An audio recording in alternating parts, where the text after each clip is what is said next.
Elizabeth Chappell, a lifelong entrepreneur who finally found my niche. After years of new ideas and jumping from business to business, I figured out how to turn a craft into a successful career.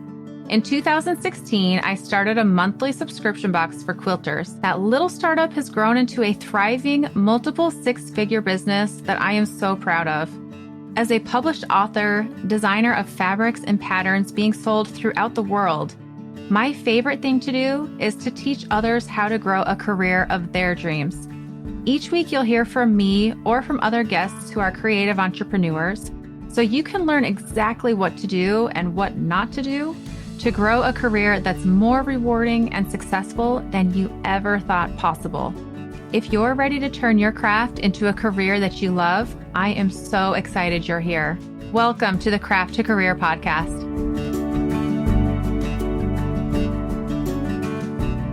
You are in for a treat today. We have a guest, Danielle Hayden, and I'm going to share with you. I've talked about this in the past, but people reach out to be a guest on the podcast.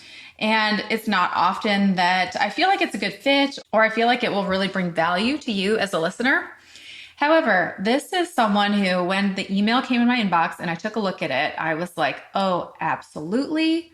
My listeners need to hear from Danielle, and you are going to hear why today. But let me just share with you in her email. She said, here's the value and the benefit that I'll bring to your customers. And here's her 3 bullet points. The most overlooked member on your business team.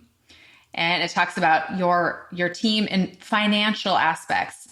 There are 4 people that you need to have on your team, who those 4 people are and why they're so important. Then she talks about, are you an emotional or a fear-based spender in your business? Do I need to say more? I think we can all, as soon as we hear that, like, oh yeah, I resonate with that one way or another. And she talks about the shiny object syndrome and how we can spend money based on, ooh, the next new thing, or we're fear-based and we don't spend money at all. And I know, because I've worked with enough people, that this is a major issue. And people who also say like, oh, I'm just not a numbers person, and that kind of a mindset. And then I love this next bullet point. She says, what is healthy business spending and how does it enhance my profitability? Because so often we're afraid to spend money, but there's money that needs to be spent in order to earn money. But we want that to be wise. We don't just want to go throwing our money out the window saying, oh yeah, we need to spend money in order to make it. So I'll buy this and that. So how do we do that in a smart way? And when I read those bullet points, I responded immediately and was like, yes, Danielle, please come on the podcast. And I loved speaking with her. You are going to really enjoy hearing from Danielle. Okay, I also want to share this review that came in. And if you've not left a review for the podcast, please do. This is how people like Danielle find the podcast.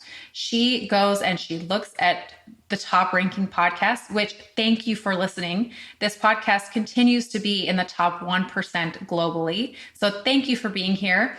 And especially thank you for leaving a review. That is what helps people like Danielle find the podcast. She goes and looks, oh, people are listening and leaving reviews. Let me reach out and see if I could be a guest on that podcast. So do yourself a favor and leave a review for the podcast. This will help more people to find the podcast and reach out and bring you value. So here is one of the most recent reviews from Katie, Kaiti, Klukas, Klucas. The title alone, I love it. She says, my brain is exploding. Katie says, this podcast is so fun. It's inspiring and encouraging and really gets my brain firing off ideas and solutions to the questions I've had. It's such a fun podcast idea that I never would have thought would be a thing. Love it.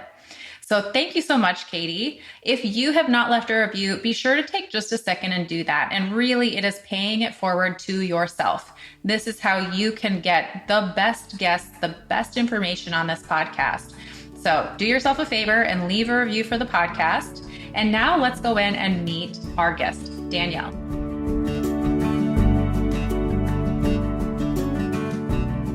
Danielle, I am so excited to have you here on the Craft to Career podcast. For our listeners, can you do a little introduction and tell us who you are and what you do? Yeah, Danielle Hayden. I am the CEO and founder of Kickstart Accounting, Inc. My passion is helping business owners understand their numbers. So using our financials, our data to make stronger business decisions and not just at tax time, but for us to grow healthy, sustainable, profitable businesses and be able to use those numbers to hit our goals. Okay, money is such a scary topic for so many people. They don't want to look at it. They're like, I'm just going to manifest and everything's going to work out, And so how did you start this? What exactly is Kickstart? Tell me all the things about your business. Yeah, it's interesting. So my background is as a chief financial officer. So I worked in corporate and I left corporate to bring everything that I had learned serving the CEOs, the board of directors. Like I use the numbers to help them make business decisions. And so I said, I'm going to take everything I've learned in doing that and bring this to micro businesses, to small businesses, to help business owners be able to do that same thing. Because there's power. Like those big businesses, they're able to do what they do and grow the way that they grow because they have people like me helping them. Like every single business owner needs access to that. So what does it even mean, right? Because like that's a lot of fancy mumbo jumbo. What that really means, when I started, I realized that most business owners didn't even have bookkeeping in place. They carried the box of receipts or they stopped at their accountant's office at the end of the year and said, here's all my statements. I don't know. And I said, why are we not using our numbers to make business decisions in June, July, August, right? Like, let's use them year round instead of just at tax time. And so what we do at Kickstart is we help business owners, we take the bookkeeping off their plate. So we start at the foundation because you can't do anything else without the foundation first. So we do all of the bookkeeping. We provide accountability for our clients by sending them their financials in an easy to read snapshot every month. And then when they arrive at tax time with our team, so we do taxes as well, they're not surprised. Like none of our clients feel surprised. They are calm, they are confident, and they can really just conquer tax time and not feel like, oh my God, another year where I have this huge tax bill or I don't have anything organized and ready. So I always tell people you need 4 people on your money team. It's your bookkeeper because they create the foundation for everything else. Your tax account provides a tax strategy and does your tax return. You need a financial advisor to create long-term wealth. Then you need a business coach or CFO to help you look forward in your business. Mm-hmm. So which role do you play of those 4? We play the bookkeeping team and the tax team. Okay. One day in the future, we'll have a financial advisor, but we have a lot of partners that we work with. And those are, in order to do anything else, you have to have the bookkeeping in place. So that's why we stay there. So we do the bookkeeping, we do the tax team, and then we also offer CFO services for our clients.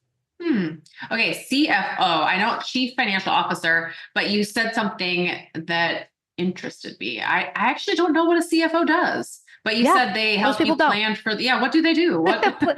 They plan for the future. Okay, so bookkeeping is the act of looking backwards. So bookkeepers go through your QuickBooks and they record all the transactions that have already happened in the past.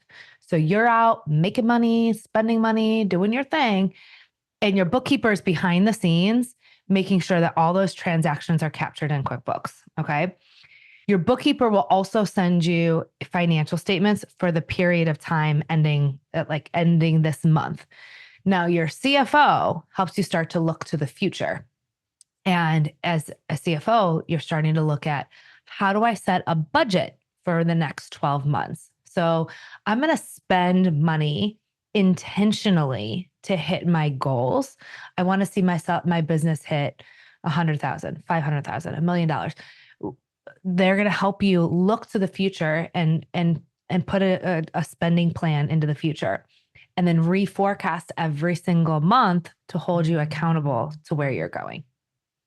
So, okay, on this, I mean, I could see the value of a good CFO. That sounds like a magician right now that I would love to have, but I have in my business spent money very not wisely.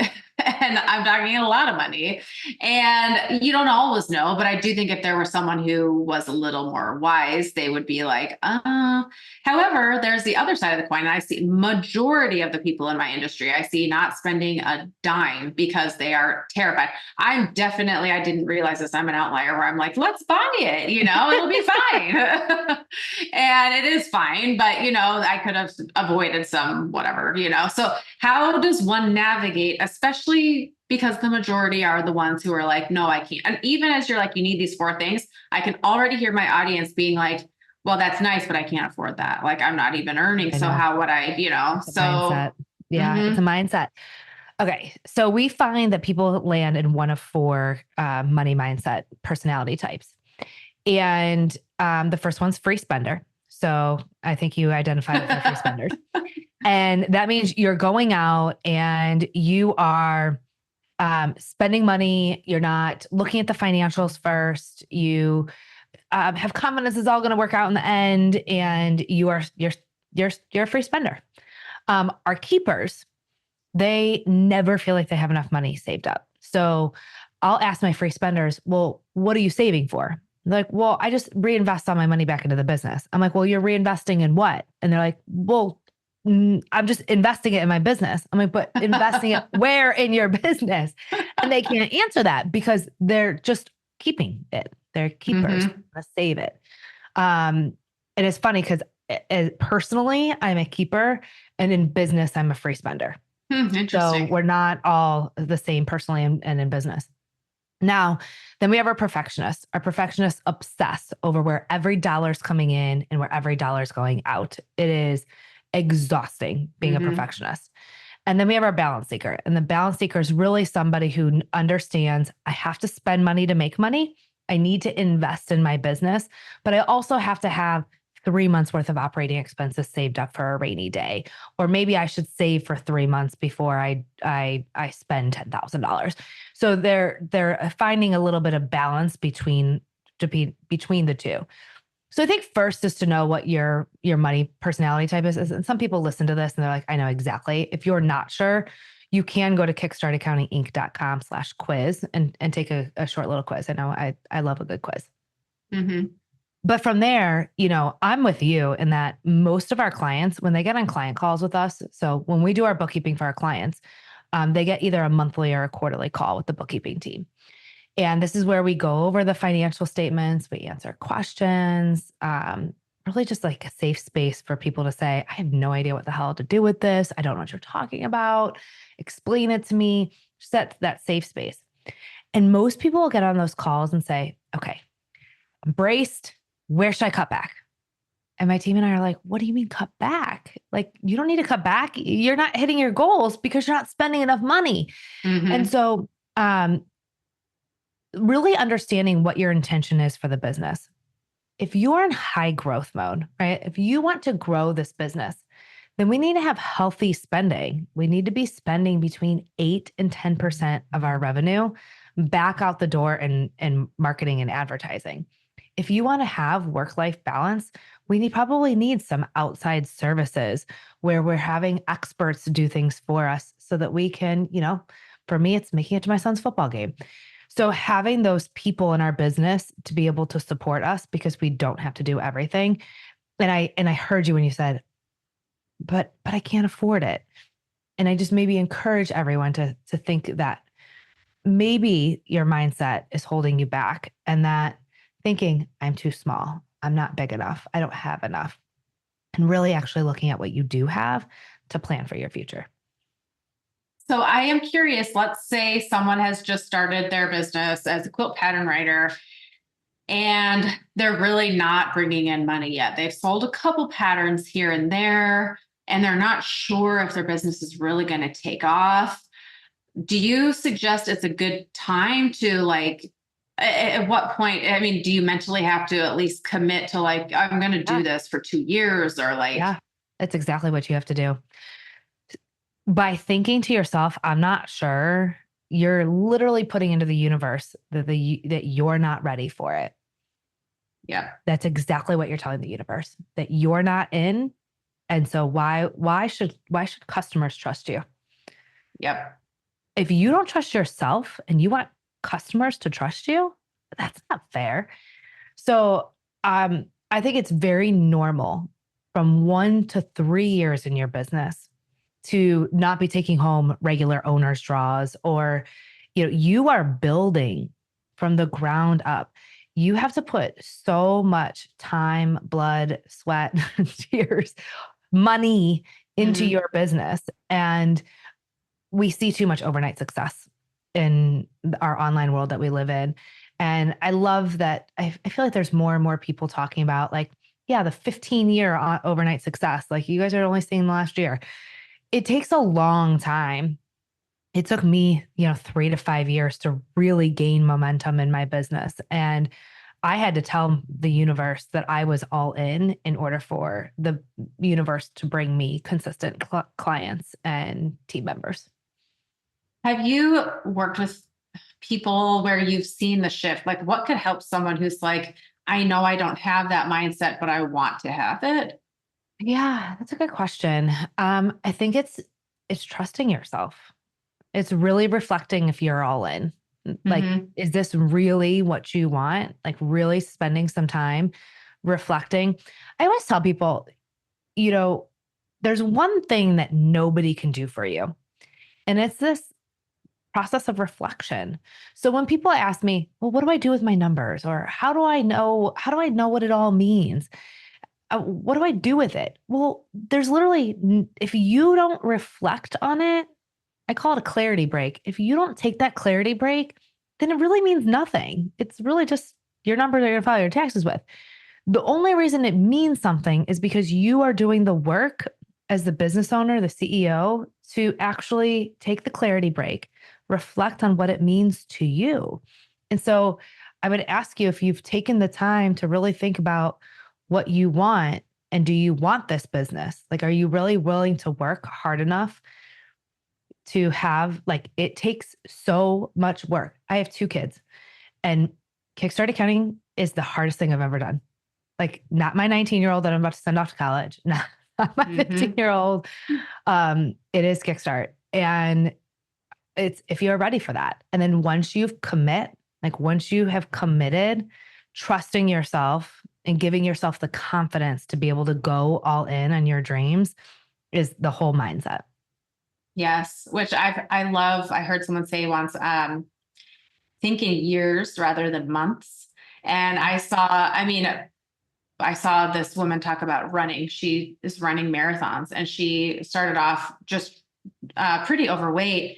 And in the comments, first, I was shocked how many people were just talking about her weight. And she was like, this is I not know. about my weight. This is about, I stuck with it and how my mental, all that. But someone was like, so what happened after 30 days? Did you lose weight in 30 days? And I'm like, girl, Yeah.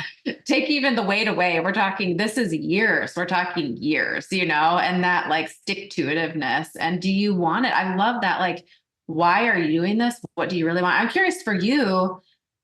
You kind of touched on the beginning, but like, why? What's your why for Kickstart? So it's changed over the years. I mean, my biggest thing is I want to bring access to the information that typically a business owner approaching 6 figures in revenue, they didn't have access to the type of financial data that we are giving to our clients. They're air quote too small. And when you're Mm-hmm. too small, you feel passed over. I'm not big enough to get support. I'm that firm small client. Of course, they're not responding to me.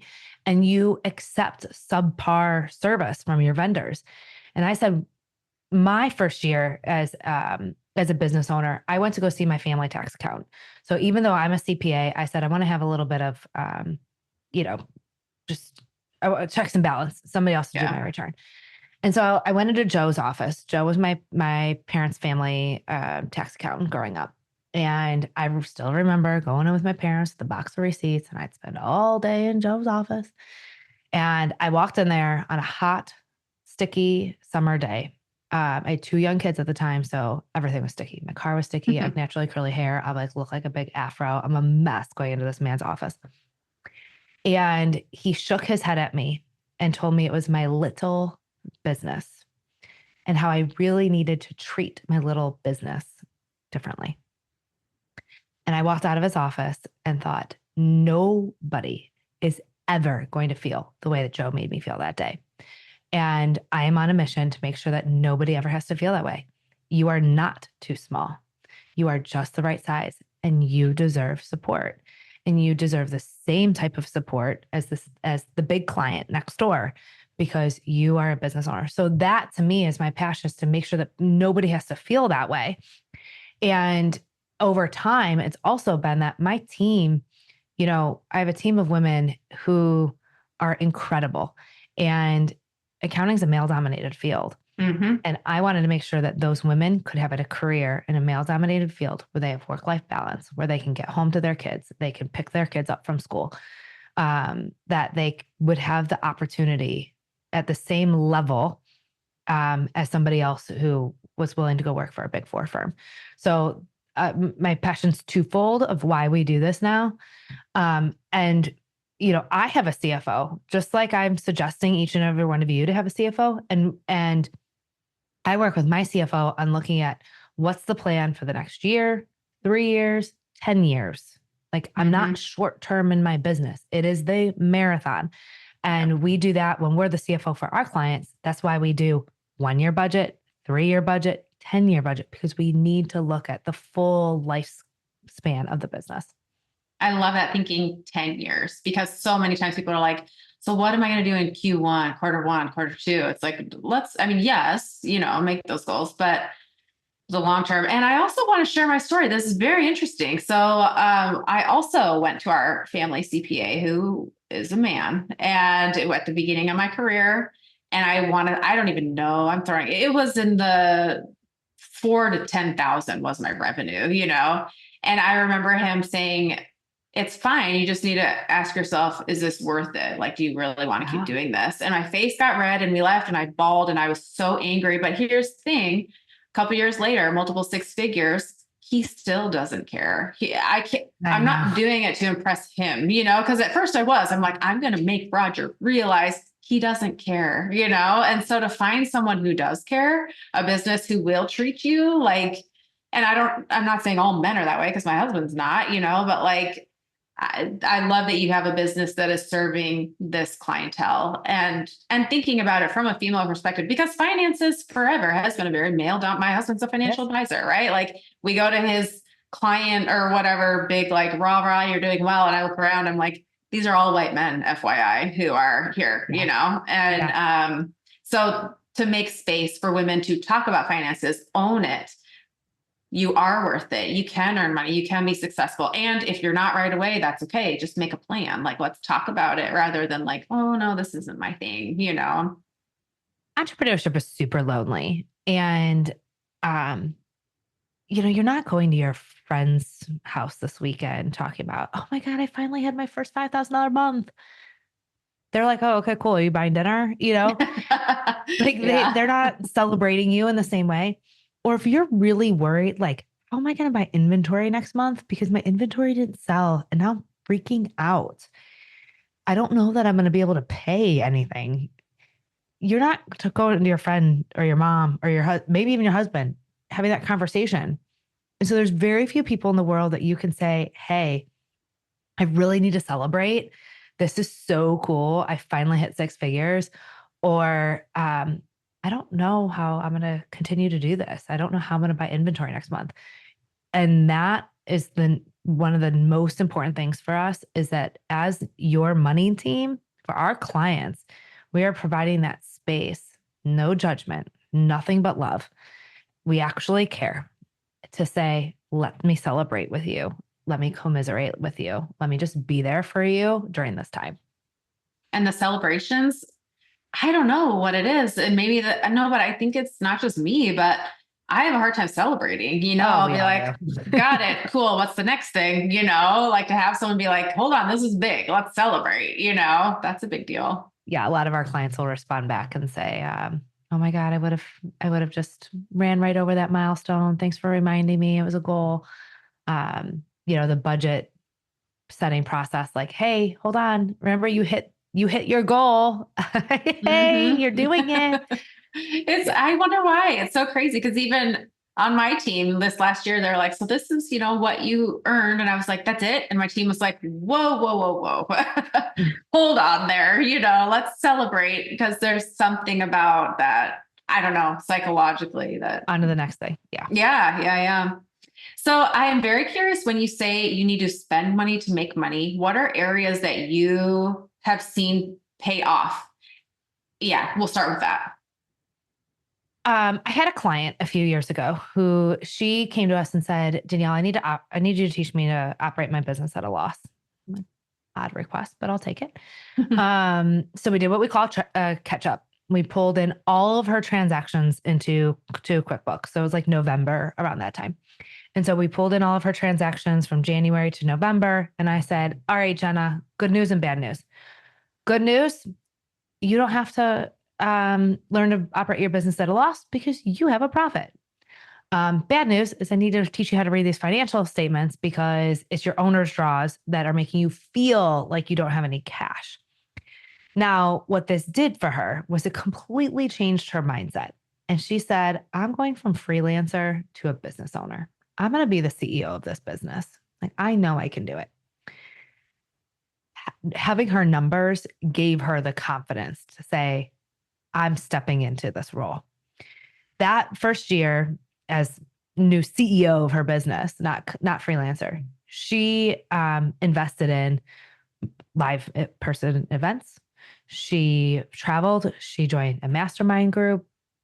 She hired our team to stay on as her bookkeeping and CFO. We set an annual budget.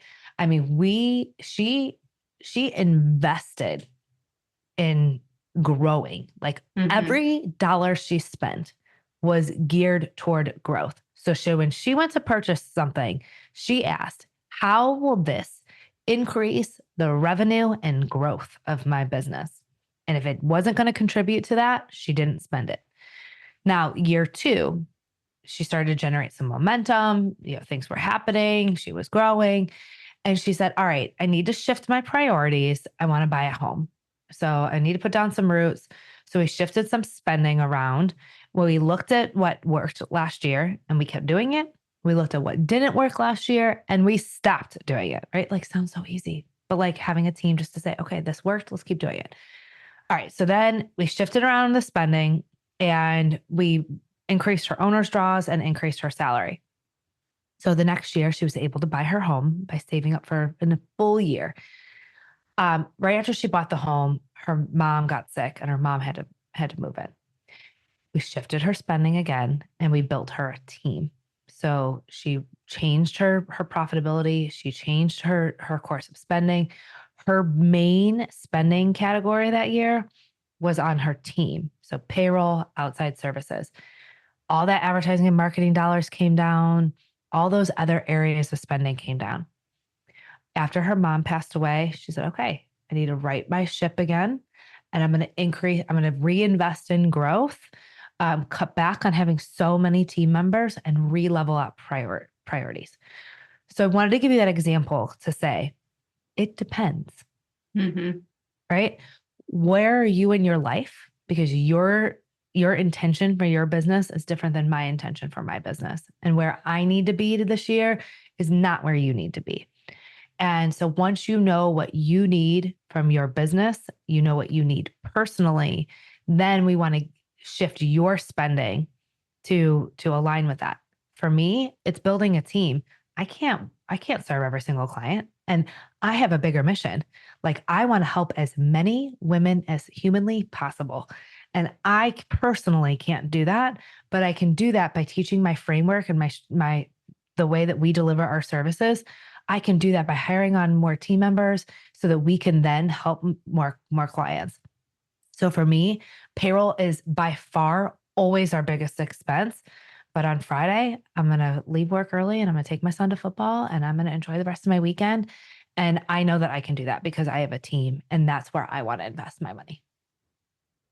That's beautiful. And so freeing and liberating to be like, okay, and I love the example that you gave, those different stages of her life and where she invested that money based on what she needed and wanted. And I'm going to guess her business continued to grow, even though she was focusing on marketing one time and growing a team Absolutely.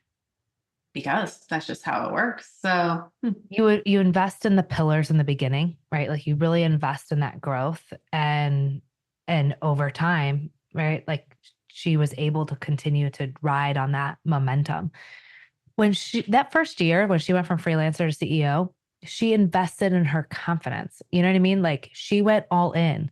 She wasn't timid, like, oh, I don't know if this is gonna work. I might not work it out, it might not work out. Like she went all in. And because she went all in, she was able to keep on making double down bets on her own growth. hmm. Have you worked with like, this is getting really personal, but you said you're an open book before we started. So I'll ask, like therapists or life coaches or things to help you with your confidence? Um, I mean, I've been a business owner for 9 years, and I've always been in some type of mastermind or program in one way or another. So throughout the years, depending on what I needed at that time, I mean, I am fully committed to this business, and so that means I needed to fully commit to improving my skill set. So at the beginning, it was I needed really like I'm an accounting major. You know what I Mm-hmm. mean?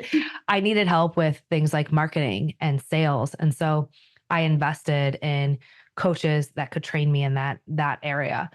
Um, now I lead a team. I have a pretty large team. And so I'm leading leaders. And so right now I need to really focus on leadership and making sure that I'm being trained in leadership. So when I am looking for professional development at this stage, I'm looking for leadership. I also do that personally as well of like, what do I need from a nutrition standpoint? What do I need? You were talking about running before. I'm a big runner. We just did a 75-mile bike ride. Like, what do I need from me to be coached at that level so that I can hit all goals in my life and not just be consumed with business? Okay. And I've noticed something interesting on that topic.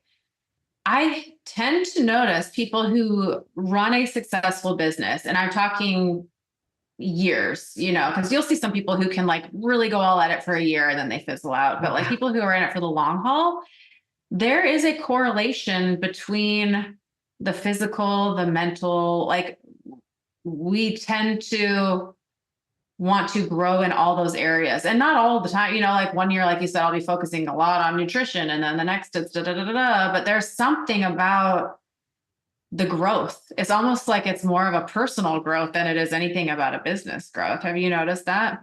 Yes, absolutely. The most successful people I know, they're the people who are also going to the gym in the morning. They're on the trails, running, hiking, biking. They're committed to themselves and their entire well-being. I mean, sure, yes, there's successful people who are overweight and killing themselves in more ways than one. But really long-term successful business owners, you have to care for yourself. Mm-hmm. Yeah, sure. Else you will burn out and that happens. And then it's like, you're done. Yeah. The number one thing that I see business owners um, struggle with is that the small stuff is really freaking boring. Mm-hmm. So it's boring to do the same thing over and over and over again. And we hear it about, the gym too, right? Like I go and I do the same like 10 movements. You know what I mean? Like I'm not going to the next fad diet and the next boot camp style. Like it's consistently weight training over time. And it's the same thing in business. It's not jumping to the newest marketing trend. It's not jumping to the newest thing I can sell. It's just consistency over time. We have, since the day that I opened the doors, we have delivered bookkeeping services for business owners. It has always started there and it will always start there. And that gets really boring for me as a visionary that's scattered. Mm-hmm. Want to do everything. And Yep. it takes a lot of focus for me to say no all the time and just stay consistent on these basics. And it's the same thing with reviewing your numbers. I think when clients come to us and they start looking at their snapshot and their financial statements, they're like, when's the aha moment? And I'm like, there's no movie star moment. You know what I mean? Like there's no kiss under those stars. Like we're just going to keep on reviewing the same thing every single month. And they're just small tweaks. They're small changes and it's consistency. That's it. And that's boring. That's slow and steady. Well, a lot of people that I work with as well, the niching down and committing to a niche is so difficult. In fact, I would say that is why the majority of any of my students have been done over time. They quit. They're like, no, I can't niche down, or I don't want to. Or they'll look at a big business and say, well, they do all the things, so I know it's possible, so I'm going to do all the things. Yeah. And you've touched on that perfectly. Like you offer that one service and that's what you do. And we have this like, ooh, but look at that. And the next marketing tactic, they're really good at selling us like, forget that. I know it's not working. Come and do this. And we just jump, you know? We sure do. Yeah. And I think podcasting is another one that it's slow and steady. You show up and you show up and you show up. So it's the slow burn. And that it's with anything in business. People ask, how do you do this quickly? I'm like, if you want anything good, it's just doing it a lot over and over and over again. Remove the word quickly from your vocabulary, period. Yep, exactly. What gives you that drive to keep going and doing it consistently? Oh, I don't know. I mean, the easy answer is my two kids. You know what I mean? Like, I had my daughter when I was really young, and I wanted to make sure that she had a good life. And, she's going off to college, and I want her to know that she can literally do anything that she wants, no matter what her circumstances are. So I think that was a huge drive for me for a very long time, was to show her that it does not matter what she's up against, that she has had a role model who's done it and can be that example for her. So the easy answer is definitely my kids. I think I just know in my heart that I could phone it in, like I could take an easier path. Like I said, this is the hardest thing I've ever done. So I could take an easier path. But I think my mission, like to be on this earth, is bigger than that. And I think it's to speak to people like you, and it's for my company to help people. Like accounting is so hard. I had my first accounting teacher said to me, he was like yelling in my face, and I'd be like, "You get it?" And I got to be like, "What is he talking about?" Yeah, I get it. I have an A in the class. Like, what is he talking about? And I get to tell you, I'm like, I don't want to be an accountant. He's like, but you get it. You have to be an accountant. When you get it, you just do this because not everybody gets it. Fast forward a really long time. Like now I understand what he's saying. Not everybody gets this. And so that's a gift. And then if I have that gift, I need to be able to share it with everybody else.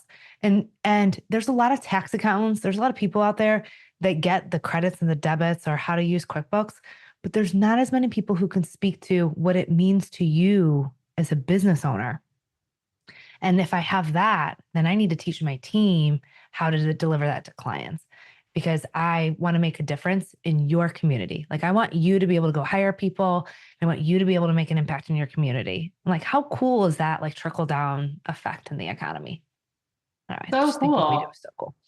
I love that you get it, because it could be, I mean, I give this example in the quilting space, but I went to this quilt trade show, and there was a girl who had made a little bag, and I was like, "Oh, do you have the pattern so I can make this?" And she's like, "Oh, it's too easy. I would feel guilty selling that." And I was like, too easy. Like, I don't know what to do, like I need the pattern, but I didn't want to say it because I felt like an idiot. I'm like, yeah, sure. That's too easy, And so anyone who something comes easily to you, I think we write that off as like, oh, that comes easily to everyone, but it does not. And so to really lean into the talents and the gifts that we each have and the things that come easy to us, because someone out there is like, no, please help me with that. It does not. Like even I can't do what you do.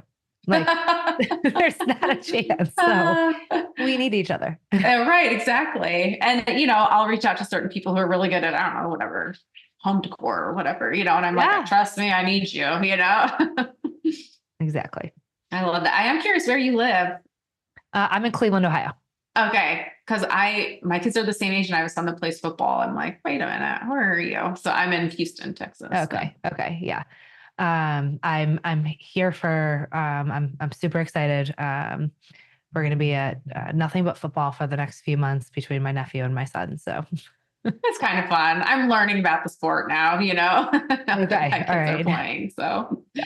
very cool. So for our listeners who want to find you or would be curious about potentially working with your company, where is a good place for them to go? Go to kickstartaccountinginc.com/gift. You can book a call on our website. But if you go to gift, there is a top tax deductions worksheet for every business owner. So no matter where you are in size or scope of your business, go and download that and make sure that you have all the deductions that you need. It'll help you with your spending habits that we talked about today, and then how that translate to an actual tax deduction. But kickstartaccountinginc.com and come and book a call. Even if you just come and talk to the team, talk about your specific scenario and how we might be able to help each other. Yeah. So if they book a call, how long is it? If they're like, I don't know about this, tell us, it's not scary. This is what to expect. So not scary. Yeah. It's a 20-minute call. You'll talk to either myself, Kelsey, or Aubrey. So we have three of us who hold those calls. And really, we're going to guide the call. So you don't need to have anything prepared. You don't need to think about anything. You don't need to prepare anything. You just show up. We'll ask you some questions. We're just going to learn about your business because we're really kind, curious people. We're going to learn more about your business, what you have been up against in your money mindset story, and then see how we can support you in your money mindset journey. Awesome. Well, and what a cool thing to be able to reach out to a safe space, especially money can be very scary and overwhelming and like just put my head in the sand, but there's a better way and it's not scary. It's very friendly and approachable. So not scary. Awesome. Okay. Well, we'll put the link in the show notes as well. And are you on social media? Of course. Kickstart Accounting is our Instagram. And then Danielle Hayden OH is where I share some personal things and what's going on in my life. Awesome. Well, thank you so much for being here. This was such a pleasure to chat. Yeah, thank you. Appreciate it. Danielle, thank you so much for being here today on the podcast. Wasn't that so fun to hear about? Money doesn't have to be scary. Now, our why for business can be so many things, but we are, at the end of the day, a business. And so we want to be profitable. So we don't want to bury our head in the sand or think, this is beyond me. I just can't do that. There's so many tools that we can use to make better financial decisions. So thank you so much, Danielle. If you want to learn more about Danielle Hayden, please visit the show notes. And I will see you back here next week with a brand new episode.